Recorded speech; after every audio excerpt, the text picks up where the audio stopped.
Eleison Comments. By His Excellency Bishop Richard Williamson.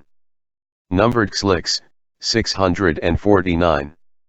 December 21, 2019. Two bishops. Half-decent men believe in compromise. In consecrating Russia the answer lies.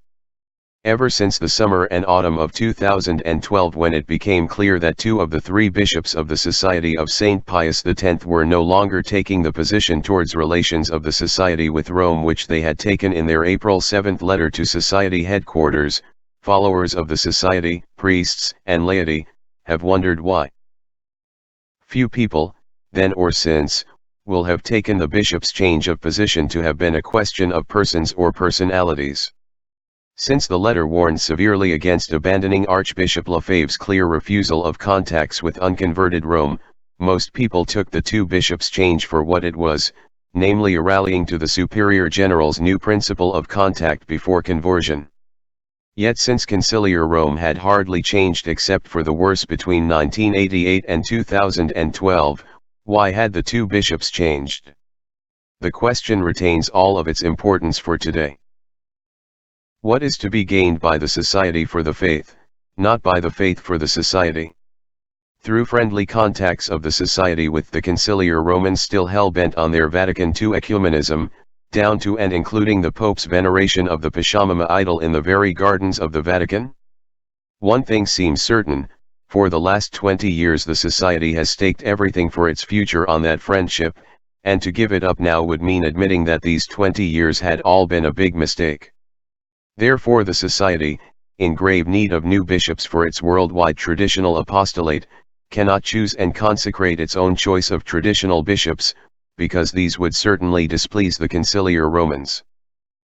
Therefore the two bishops in 2012 laid a heavy cross on their own backs, heavier each year. They helped to drive the Society up a blind alley. In 2019 it cannot have, and it cannot not have, its own bishops. Recent information became available that throws some light on the two bishops' decision to abandon the Archbishop's line of conversion before contacts, to which they had so recently adhered. As for Bishop de Galarreta, we learn that almost as soon as the April 7 letter appeared on the internet, he hastened to SSPX headquarters to apologize to the Superior General for its appearance, which he absolutely disclaimed. But how could he disclaim the appearance without also dissociating himself from the content? It seems that the publication made him fear the imminent implosion of the Society more than the content made him fear the blind alley of the Society, its essential abandoning of the Archbishop's defending of the faith. Was the Society's survival more important than that of the faith? Bishop Tisier de Malariz took longer to retract his signature, so to speak, of the April 7 letter, but by early 2013 that retraction was also clear.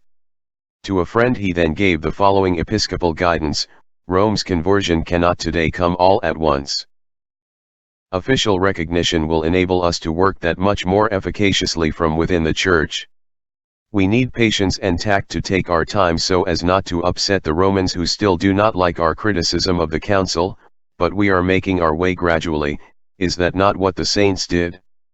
We must continue to denounce scandals and to accuse the Council, but we need to be intelligent so as to understand the way of thinking of our adversaries, who do after all include the See of Peter. Bishop Felley's policy has not really failed. Nothing was signed on the 13th of June, 2012, nothing catastrophic, nothing stupendous has happened for the last 17 months. A few priests left us, which I find deplorable, from lack of prudence and judgment, but it was all their own fault. In brief, try to be more trusting in others and less trusting in yourself. Put your trust in the Society and its leaders. All's well that ends well. That should be the spirit of your next decisions and writings. Here end the bishop's reasons for recommending his friend to follow Bishop Felley. But have either Bishop de Galarreta or Bishop Tisier de Malariz or Bishop Felley fully understood the Archbishop's reasons for cutting contact with the Conciliar Romans? Do not all three of them gravely underestimate the unprecedented crisis caused by the Conciliar Churchmen's ongoing betrayal of the truth and of the faith? How can doctrinal compromise or merely human politicking with Rome solve that pre-apocalyptic crisis? Kyrie eleison.